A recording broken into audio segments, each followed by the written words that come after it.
sikap fanatisme yang benar harusnya bukan ditujukan buat gereja, tapi ditujukan buat Kristus. Jadi kita menjadi radikal buat Kristus, radikal di dalam menjalankan ajaran kebenarannya, radikal untuk menjaga hidup kudus, radikal di dalam belajar firman Tuhan.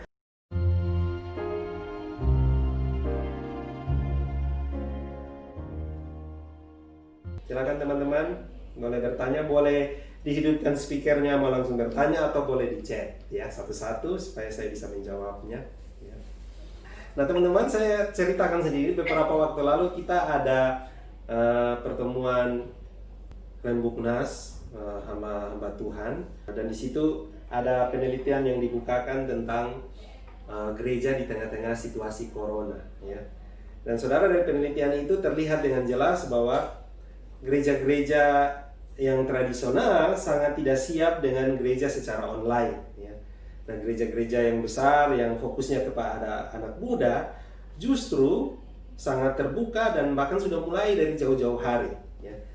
Dan gereja-gereja yang tradisional hanya memindahkan liturgi itu ke online. Jadi mereka tidak dapat melihat ini gereja sudah online, bagian-bagian mana yang harusnya dibuang dan bagian-bagian mana yang harusnya ditampilkan. Bahkan cara berkhotbah pendeta pun masih tetap sama, lihat teks, ya baca, gaya puisi dan lain-lain. Akhirnya yang terjadi apa? Banyak sekali orang-orang yang mengakui dia mengikuti gereja channel gerejanya, tetapi dia pindah, cepat pindah dan melihat ke gereja-gereja lain yang sebenarnya enak ditonton dan menarik untuk dilihat. Jadi ada gereja memilih beberapa cara.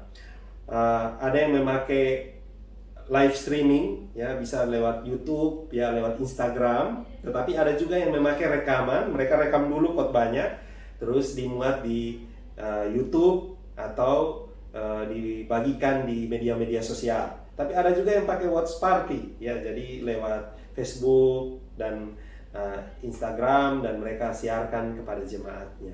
Ada yang pakai cara itu.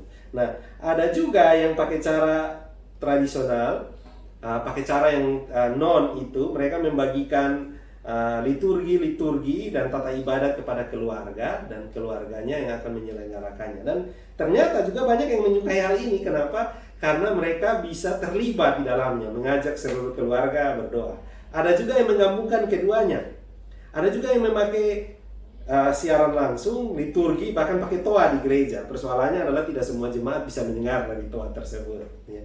Jadi itu yang dipakai. Nah, ada pertanyaan yang muncul, seandainya kalau pandemi ini berakhir, apakah gereja-gereja mau tetap dengan metode online atau kembali kepada metode yang pertama? Sebagian besar gereja setuju untuk kembali, tetapi masih ada sebagian kecil juga jemaat yang berharap online tetap ada, jadi di-combine gitu. Ya. Jadi ternyata setelah ini gereja pun akan menghadapi new normal. Jadi orang akan semakin terbiasa dengan hal-hal yang bersifat online. Terus orang dengan gampang akan berpindah channel gerejanya ke gereja yang lain yang menawarkan sesuatu yang lebih menarik. Karena ada begitu banyak tawaran-tawaran di luar ya. Saya yakin saudara-saudara juga begitu. Nah, dengan adanya pandemi ini semakin menyadarkan gereja bahwa potensi anak muda sangat besar. Nah, saudara, gereja-gereja tradisional paling lemah di dalam hal ini karena fokus gereja-gereja tradisional, bahkan hamba Tuhannya, hanya fokus melayani orang-orang berusia dewasa, bukan kepada pemuda. Bahkan tidak ada pendeta khusus buat pemuda, seperti gereja-gereja yang lebih modern yang lainnya ya.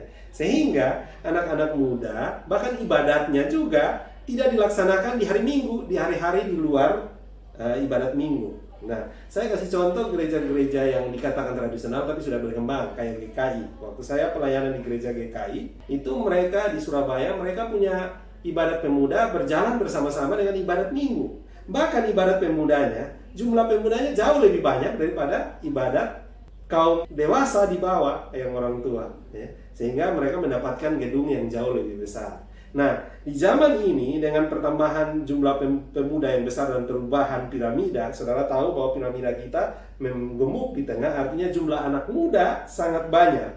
Maka di gereja sekarang terjadi perubahan jumlah komposisi. Artinya anak muda akan jauh lebih banyak dari orang tua. Nah, gereja-gereja tradisional yang tidak fokus kepada pelayanan anak muda dan tidak terlalu memperhatikan anak muda, maka otomatis dia akan kehilangan jemaat yang banyak. Nah, ini kesempatan bagi gereja dan lembaga-lembaga pelayanan untuk lebih fokus lagi kepada pelayanan anak muda. Kenapa? Mereka sangat dekat dengan hal-hal yang menyangkut teknologi dan online, dan masa pandemi ini menyadarkan kita untuk terus maju dan berkembang di dalam pelayanan itu.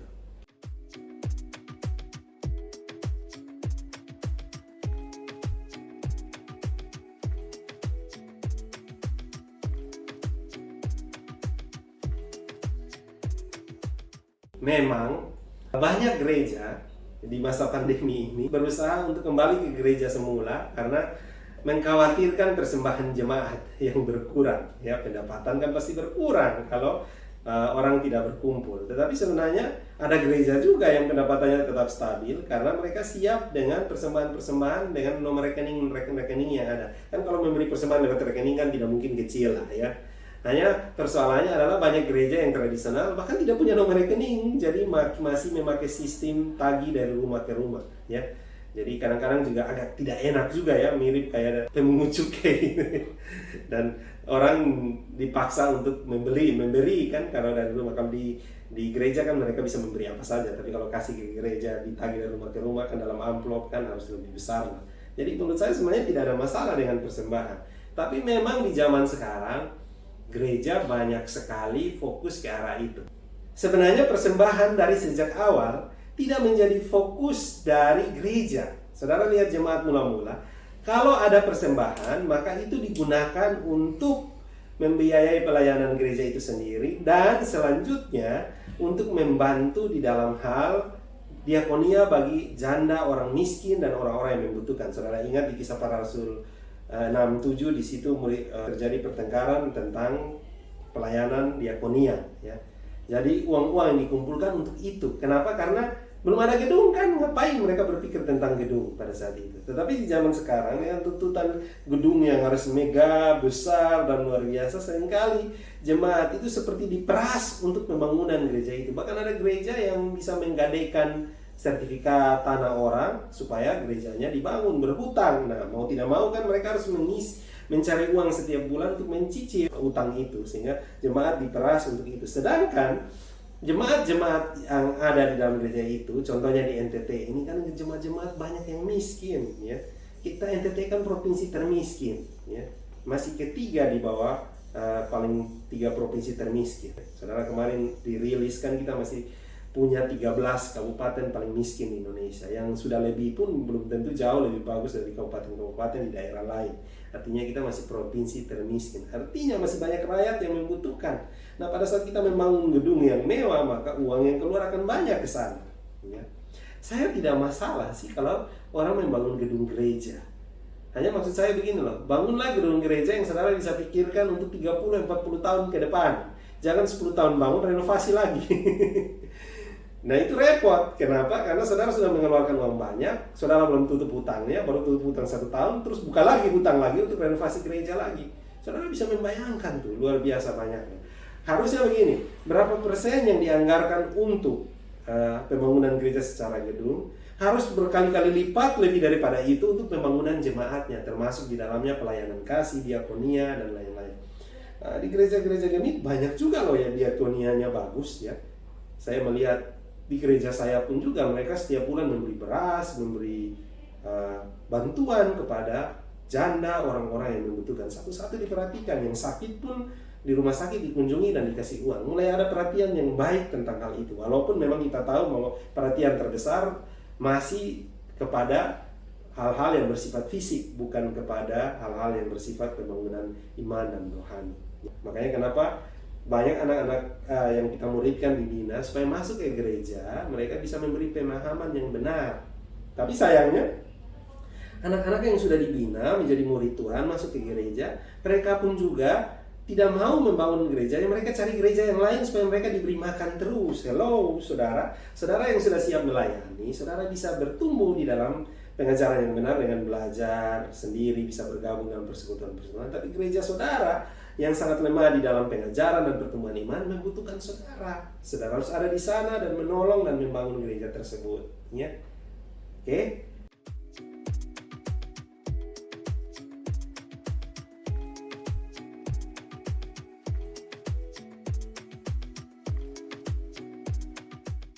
Ini harusnya kalau ikut pengertian gereja dari pertama kan mengerti. Semua gereja adalah gereja yang tidak kelihatan secara universal. Saya pernah gereja di gereja Katolik, bahkan berulang kali, ya.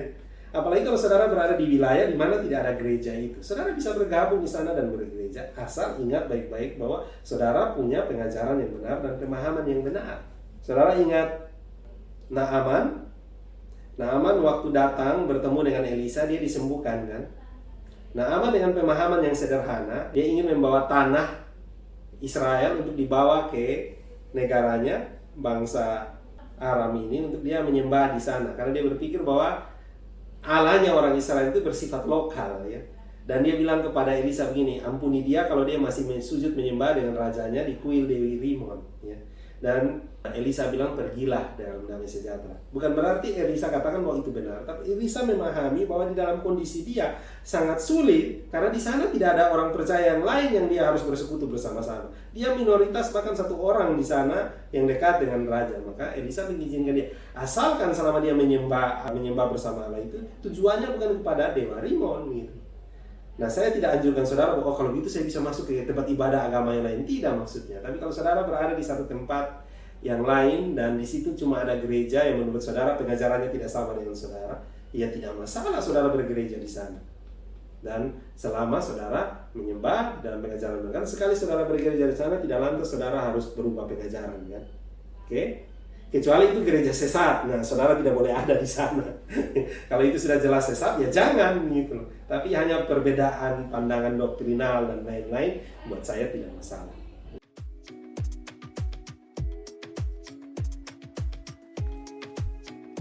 Nah, buat saya begini loh, kalau orang-orang yang seperti itu, mungkin ya bisa jadi dia berpikir bahwa gerejanya yang paling benar, gitu.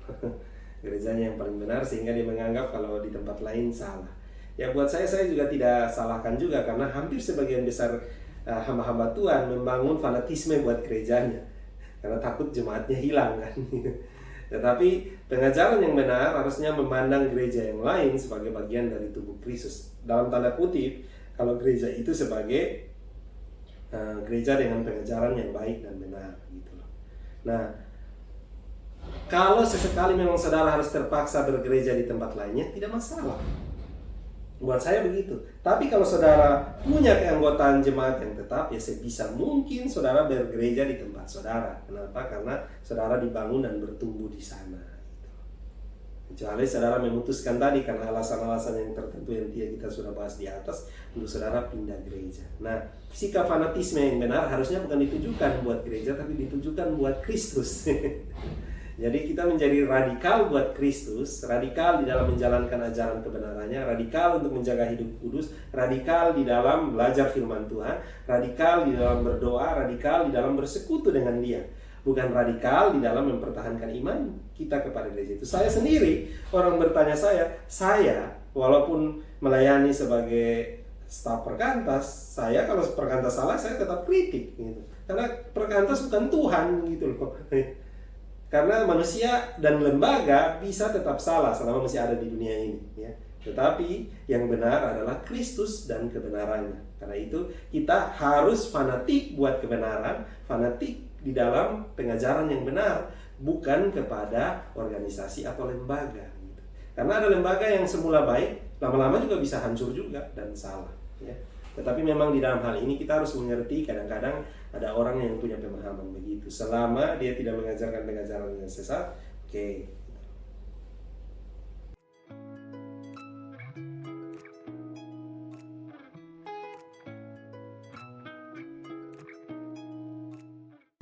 Buat saya sebenarnya doktrin gereja tidak terlalu banyak persoalan. Yang menjadi persoalan antara reform dan karismatik biasanya di dalam doktrin predestinasi, di dalam pemahaman tentang persembahan, di dalam pemahaman tentang perpuluhan, di dalam pemahaman tentang organisasi gereja, di dalam pemahaman tentang kristologi, soteriologi, armenianisme, dan lain-lain. Mungkin itu yang akan ada banyak masalah, ya. Jadi buat saya begini, kita boleh berbeda pendapat, tetapi intinya begini loh. Satu, gereja dikatakan sesat apabila yang pertama dia tidak menerima Kristus sebagai juru selamat pribadi. Yang kedua, dia tidak menempatkan Alkitab sebagai otoritas tertinggi. Jadi dia memakai ajaran-ajaran yang lain di luar Alkitab. Terus yang ketiga, dia tidak menerima Allah Tritunggal. Nah, dari tiga hal ini, kalau dia tidak percaya kepada tiga hal ini atau salah satu dari ketiganya, kita bisa kategorikan dia sudah sesat gitu. Makanya kenapa saudara di dalam diskusi jangan gampang ngomong orang sesat-sesat gitu. Karena kita tidak lantas mengatakan orang itu sesat kalau begitu. Di kekristenan kita aja kayak umpamakan kayak Gemit ya. Gemit tidak pernah membaptis orang dari Katolik. Kenapa? Karena dianggap baptisan yang dilakukan oleh Katolik itu juga diterima karena dilakukan di dalam nama Bapa, Anak, dan Roh Kudus. Tapi itu tidak lantas mengatakan bahwa Gemit setuju dengan semua pengajaran Katolik. Ya. Jadi tidak semua hal menjadi perbedaan. Oke?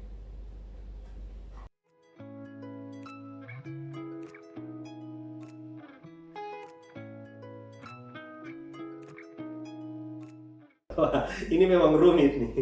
Ya. Ada banyak hamba Tuhan yang kenapa dia fokus kepada pembangunan gereja karena ini masalah legacy yang dia ingin tinggalkan. Jadi ada banyak hamba Tuhan yang mau supaya kalau dia pindah di masanya itu gereja berdiri dengan bagus, terkenal gedung-gedung gereja, dia bisa cerita ini zaman saya dulu di sana gerejanya bagus seperti ini. Ya. Jadi banyak hamba-hamba Tuhan yang begitu sehingga akhirnya dia lebih fokus kepada pembangunan gereja. Semua hal yang lain menyangkut pembinaan jemaat, sekolah minggu, katekisasi, prakatekisasi, remaja, pemuda, kegiatan-kegiatan misi, diakonia, disunat semua anggarannya untuk difokuskan kepada pembangunan gereja. Buat saya juga ini masalah. Nah, ini tergantung kedewasaan pendeta-pendeta yang ada dan pemahaman yang benar dari pendeta yang ada. Jadi ada banyak hamba-hamba Tuhan sekarang yang juga memang tidak punya pemahaman tentang doktrin gereja secara benar dan secara luas wawasannya. Sehingga dia fokus kepada hal-hal yang ada di depan mata saja. Sehingga fokusnya kepada fisik, pembangunan, dan lain-lain. Ya. Tips-tips untuk menghadapi orang seperti ini buat saya adalah kita akan sangat sulit untuk berbicara tentang dia untuk mengalirkan dana buat makanya berusaha sendiri. Ya. Saudara tidak mungkin akan merubah pandangannya. Ya. Kalau dia di gereja kita pasti ada 2-3 hamba Tuhan. Kalau memang dia sulit ya coba berbicara dengan hamba Tuhan yang lain. Karena hamba Tuhan yang lain belum tentu punya pemikiran yang sama dengan dia. Masing-masing punya pemahaman gereja yang bisa berbeda-beda. Nah, saudara harus menjelaskan tentang gereja secara universal, gereja sebagai tubuh Kristus, gereja yang tidak kelihatan, dan gereja secara organisme. Tetapi saya tidak yakin juga dia akan mengerti karena egonya pasti tinggi itu ya. Nah, makanya itu kehadiran kita sebagai orang-orang yang telah dibina di tengah-tengah gereja, kita hadir di sana untuk fokus ke sana. Waktu saya pelayanan di Alor, saya fokus ke sana karena saya ingin menolong pembangunan iman jemaat. Makanya saya mengajar katekisasi 1 minggu yang biasanya 1 kali saya bikin jadi 2 kali ya. Jadi anggota katekisasinya biar bisa di atas 100 lebih ya. Dan saya tegas kalau mereka 25% tidak ikut katekisasi sampai selesai, maka saya tidak akan CD mereka ya. Dan kalaupun mereka mau CD, maka mereka harus mencari waktu untuk mengejar. Saya siap membimbing pribadi. Jadi kalau ada orang tua yang datang, "Kak, ini anak sudah mau tamat, dia harus tetap CD." Saya tidak bilang tidak boleh, itu juga kejam saudara, karena bisa jadi dia tidak ikut karena ada alasan-alasan yang lain. Saya minta untuk mereka mengejar di 75% itu. Saya yang kasih waktu, saya bimbing mereka secara pribadi. Bisa 1 minggu, 2 minggu untuk mengejar ketertinggalan. Banyak yang mau kok dan akhirnya berhasil. Jadi kita harus main cantik. Maksudnya saudara tidak bisa aturan saja. Tapi saudara juga kadang-kadang harus berhikmat dan bijaksana mencari cara untuk menolong di tengah-tengah situasi itu. Nah, kehadiran kita sebagai guru sekolah minggu, kehadiran kita sebagai pemuda, kehadiran kita sebagai pengajar katekisasi, kehadiran kita sebagai majelis, kehadiran kita sebagai diaken, penatua, atau sebagai jemaat yang aktif di dalam pelayanan, justru kita fokus ke arah sana untuk menolong pembangunan iman jemaat. Kalau pendetanya lebih fokus kepada fisik, ya. Kita berharap satu waktu mereka akan sadar di dalam pemahaman yang benar, ya. Tapi juga tak usah pusing-pusing, kan satu waktu dia pindah juga. Tapi memang fokuslah kepada pendeta-pendeta, bisa berbicara dengan mereka yang lain untuk bisa membantu pemahaman kita, ya.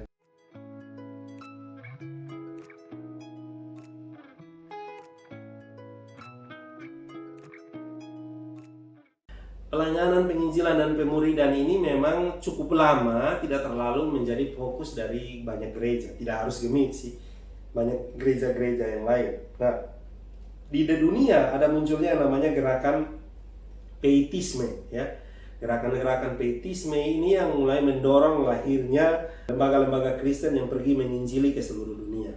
Dan muncul penginjilan etne to etne, suku-suku, urban ministry, UPG, Unreached People Group, dan lain-lain. Tetapi Gemit pun akhirnya menyadari, maka Gemit merangkul persekutuan-persekutuan doa.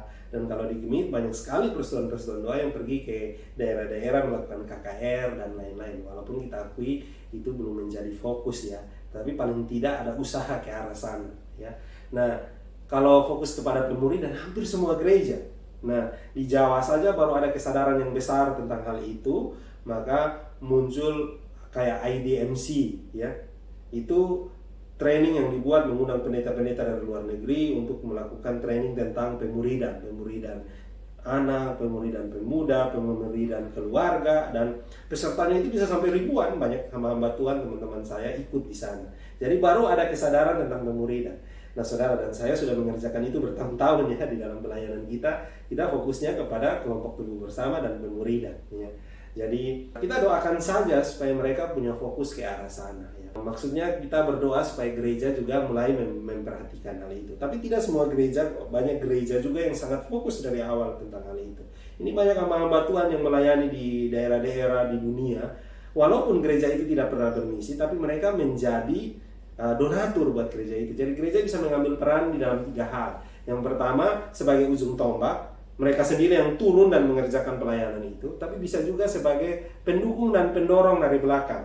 Ini bisa seperti menjadi donatur yang memperhatikan kehidupan hamba-hamba Tuhan yang diutus ke daerah-daerah. Saudara, saya lihat hari ini lembaga-lembaga Kristen yang melayani, menginjili, bermisi ke berbagai daerah, donatur terbesarnya sekarang justru banyak sudah datang dari gereja sekarang. Bahkan ada lembaga-lembaga penginjilan yang langsung berkomunikasi dengan gereja untuk mendukung hamba Tuhan yang dikirim, ya.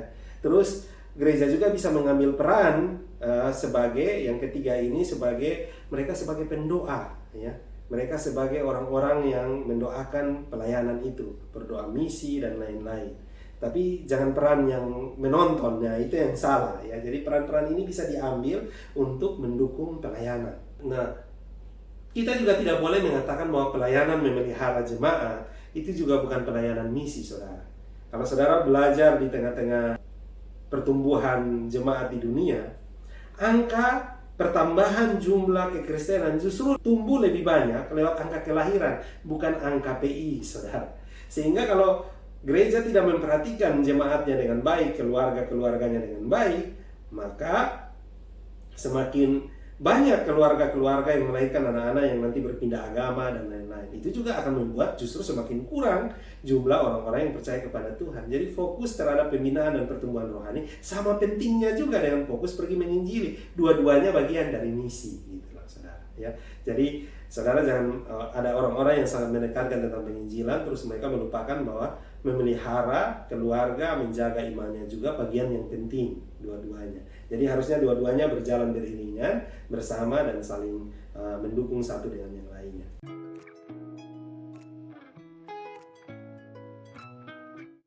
Ada perbedaan antara Protestan dan Katolik. Katolik mengakui 7 sakramen. Ini kita mengakui 2 sakramen, ya. Alasannya nanti kita bahas kalau ada sakramen. Tetapi saya tahu sampai hari ini hampir semua gereja Protestan melakukan sakramen yang sama. Intensitasnya yang beda-beda, ya. Di dalam Protestan itu ada 2 sakramen yang diakui sebagai sakramen yang utama, yaitu perjamuan kudus dan baptisan, ya. Dan itu dikerjakan. Mungkin pemahamannya yang beda-beda. Contohnya di dalam konteks baptisan, ada yang tidak menerima baptisan anak, ada yang menerima baptisan dewasa. Alasannya karena masih anak-anak, mana mungkin dia mengerti tentang pengertian baptisan, ya. Ada juga yang hanya menerima baptisan, banyak juga yang menerima baptisan anak. Baptisan anak pun di dalam Alkitab juga banyak dasarnya juga. Jadi kita tidak usah persoalkan hal itu lah. Masing-masing dengan pemahamannya. Kalau soal perjamuan kudus, biasanya masalahnya cuma di intensitas. Nah, di dalam gereja Kristen, perjamuan kudus itu ada memakai beberapa doktrin dasar, ya. Ada yang memakai doktrin Calvin, ada yang Zwingli, ya. Nah, ada yang mengatakan bahwa di dalam roti dan anggur itu hanya lambang dari kehadiran Kristus. Tetapi ada yang mengatakan bahwa Kristus hadir secara mistis di dalam roti dan anggur itu. Tapi intinya sama-sama perjamuan. Tapi pandangan terhadap hal itu berbeda, ya. Kalau gereja Katolik menganggap bahwa anggur dan roti itu adalah perwujudan langsung dari darah Kristus, gitu, ya. Sehingga mereka setiap kali ibadah mereka melakukan sakramen itu perjamuan, ya. Berbeda dengan kita di dalam kekristenan. Tapi intinya sama-sama melakukan perjamuan. Hanya berbeda di dalam pengertian tentang perjamuan itu saja, ya. Kira-kira seperti itu, ya. Jadi saya tidak melihat kalau di Protestan tidak ada yang melakukan sakramen itu, ya. Rata-rata melakukan 2 sakramen itu. Kalau pernikahan kudus di dalam Protestan tidak dikategorikan sebagai sakramen. Kalau di Katolik itu bagian dari sakramen, ya. Kita lihat bagian yang terakhir dari doktrin gereja ini. Ada beberapa hal yang harus kita perhatikan. Yang pertama, gereja adalah gereja yang dibentuk dan dibangun oleh Tuhan sendiri. Karena itu kita harus belajar mengasihi gereja, ya. Nah, teman-teman, ada yang disebut dengan gereja asal, ya.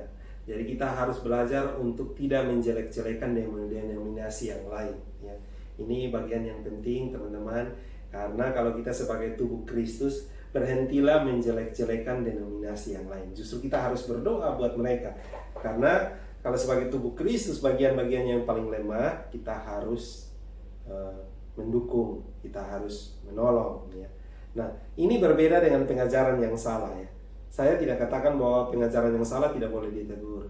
Kita perlu meluruskan pengajaran-pengajaran yang salah, tetapi dengan cara-cara yang etis dan beradab, ya. Ya, saya tidak setuju saudara meluruskan pengajaran-pengajaran yang salah dengan mencaci maki, membodoh-bodohkan orang, ya, mensesat-sesatkan orang. Itu juga tidak tepat, ya. Karena bisa jadi dia hanya tidak mengerti di dalam satu doktrin saja. Tadi saya katakan, kalau dikatakan sesat itu kalau dia memenuhi 3 hal yang tadi. Tidak percaya Yesus Kristus sebagai juru selamat, tidak percaya Alkitab sebagai otoritas tertinggi, dan tidak mengakui Tritunggal, ya. Yang kedua, kita harus terbuka untuk kerjasama interdenominasi, ya.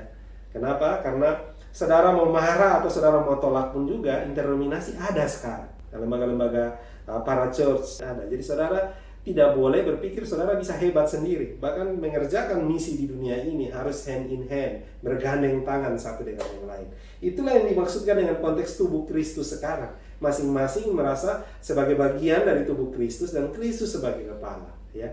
Terus kita harus bersungguh-sungguh belajar Alkitab untuk memahami ajaran yang benar. Jadi, kalau saudara semakin memahami ajaran yang benar, saudara tidak menjadi agen pemecah belah di dalam gereja. Semakin kita bertumbuh di dalam ajaran yang benar, maka kita bisa menjadi berkat bagi gereja kita. Jadi kalau orang-orang yang sudah bertumbuh dalam Kristus bukan bertanya lagi, apa yang saya bisa dapat dari gereja ini? Tetapi sebagai orang organisme di dalam gereja, saya adalah gereja itu sendiri. Kalau saudara bertanya apa yang diberikan oleh gereja itu, saudara bertanya pada diri saudara sendiri. Apa yang bisa saudara berikan sebagai bagian dari gereja? Kepada orang yang masih kanak-kanak iman, yang masih bertumbuh di dalam iman, yang masih lemah, saudara hadir di sana sebagai gereja yang menolong. Karena itu saudara harus bersungguh-sungguh belajar di dalam pemahaman yang benar. Yang berikut, menghargai perbedaan sebagai bentuk pemerintahan di dalam gereja. Oke, kita terima ada perbedaan-perbedaan itu sebagai bentuk pemerintahan organisasi yang berbeda. Tapi intinya saudara harus menerima bahwa mereka pun adalah bagian dari tubuh Kristus selama mereka tidak sesat. Kita menghargai itu.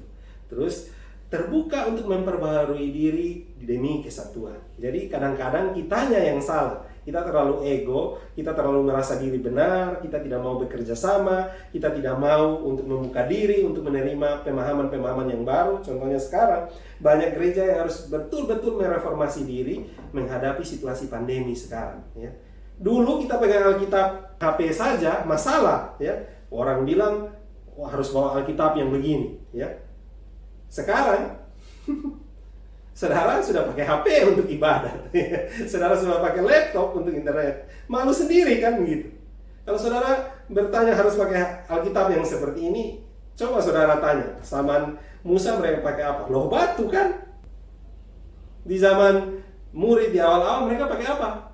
Papirus, ya, pakai gulungan-gulungan papirus, pakai gulungan-gulungan perkamen dari kulit hewan. Mereka pakai tulisan-tulisan yang ditulis di tembikar. Kalau saudara mau pakai aslek, pakai itu saja gitu, tidak usah pakai ini. Ini kan buku kertas ini mesin cetak baru ditemukan tahun 500-an oleh Gutenberg. Baru kita bisa mencetak jadi satu dalam Alkitab ini. Jadi tidak usahlah mempersoalkan hal-hal yang tidak penting seperti itu, ya. Makanya saudara bisa pakai HP suci, tablet suci sekarang. Ya. Orang-orang yang dulu mengatakan itu tidak benar, sekarang mau tidak mau harus pakai kan. Kadang kondisi membawa kita harus merubah banyak pemahaman-pemahaman kita yang bukan prinsip untuk kita menjaga kesatuan dan pekerjaan Tuhan melalui gereja-gereja yang ada. Nah, saudara dan saya adalah gereja. Makanya lagu sekolah minggu itu paling bagus ya. Aku gereja, kamu gereja, ya. Terus bukalah pintunya, lihat di dalamnya. Gereja adalah orangnya. Gereja bukan gedungnya, tapi orangnya. Kita belajar dari sekolah minggu dari hal itu. Karena itu sampai sekarang kita harus percaya bahwa Tuhan memanggil kita sebagai gereja. Dispesialkan, dikhususkan, dipimpin oleh Tuhan untuk hidup bagi Tuhan, bagi kemuliaannya, bagi gereja, saudara. Karena itu, saudara dan saya sebagai bagian dari gereja harus sungguh-sungguh mengerjakan bagian kita sebagai gereja dengan setia, dengan taat, dengan berkomitmen, dan terus menjaga kehidupan pribadi kita di dalam pengajaran yang benar, di dalam firman Tuhan.